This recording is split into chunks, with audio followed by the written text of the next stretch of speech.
Is Kling AI safe or not?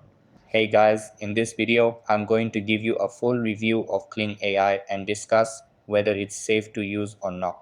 So make sure to watch this video till the end and let's get started. Kling AI is a powerful video generation tool developed by a Chinese tech company.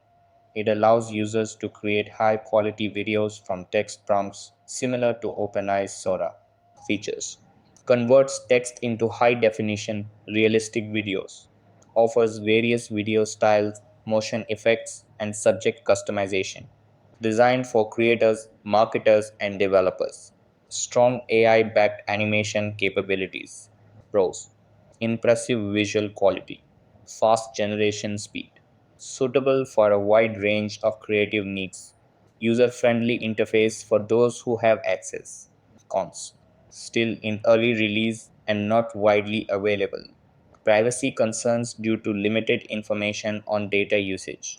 No clear documentation on user data safety and security. Safety and security. Since Kling AI is relatively new and not open to global users, there's limited information about its privacy policy and data handling. Until there's more transparency, users should be cautious, especially while uploading personal or sensitive content. Pricing: there is no official public pricing yet, as access is currently limited to selected users and internal testing. So that's all for this video.